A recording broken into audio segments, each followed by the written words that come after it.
வசுதேவருக்கும் தேவி அம்மனுக்கும் ஆமா அம்மா என்று சொல்லும்படியான கம்சனுடைய சிறைச்சாலையில 8வதாக பிறந்தாள் நானு.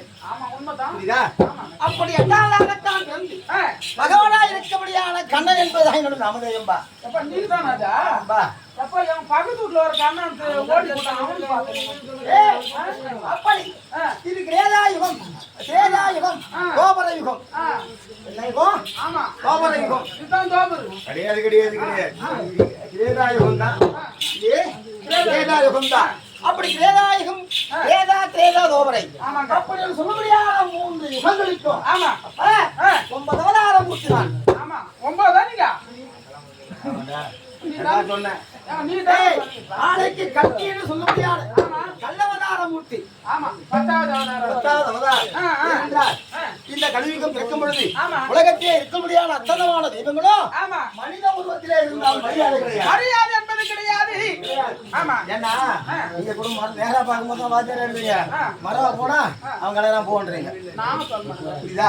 ஆமா தண்ணி பிரகாரம் ஒழுங்கா ஏதோ வாங்க சம்பளம் அதை வாங்கி சீரா பங்கு குடிச்சுனா அந்த வார்த்தை அதை பேர் மாதிரி தூண்டுட்டு இது உடம்ப வளர்த்துறாங்க அங்கே ஆக மாட்டாங்க. முத்த பின்னாடி இருந்து கலரத்தே நீ தான் அவனா சொல்லுவான்.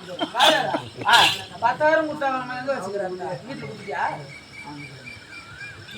எப்போ எந்த திருமணம் பையன் ஓடிங்க இது சொல்லு அப்படி இந்த கலியுகம் சொல்லபடியான நேரத்திலே ஆமாம் எல்லா தெய்வங்களும் மனிதனாக இருந்த அத்தனமான தெய்வங்களும் ஆமாங்க கல்கி என்று சொல்ல முடியாத கள்ளவதாரம் இருக்க போறாங்க.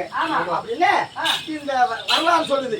எப்படின்னா கடவுளை நேரடியா பார்த்தால் மரியாதை என்பது கிடையாது. அந்த கல்கி என்று சொல்ல முடியாத கள்ளவதாரத்துக்கு நாம் அதையாவது வைத்து சிலையாக வைத்து பாவித்து கொண்டுடுவோம் அல்லவா? அதற்காக தான் இந்த தேர்த்து வேலை செய்யறாங்க. புரியுதா? அப்பேற்பட்ட ஆண்டவனா இப்படியான தசாவதாரம் மூர்த்தி. புரியுதா? தசவதாரம் 10 அவதாரம் மூர்த்தி சொல்லணும். புரியுதா? அப்பேற்பட்ட ஆசானா இப்படியான பகவான் கண்ணன் யானே. எப்ப நீ தானா? ஆமா ஐயா சுவாமி என்ன ஐயா என்னந்தாலும் எப்படி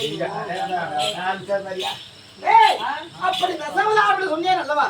அந்த தசவதார மூர்த்தி தசவதாரம் 10 அவதாரம் எடுத்தா கேட்கிறேன். ஆமாங்க அதுக்கு என்னென்ன அவதாரம்? ஆமா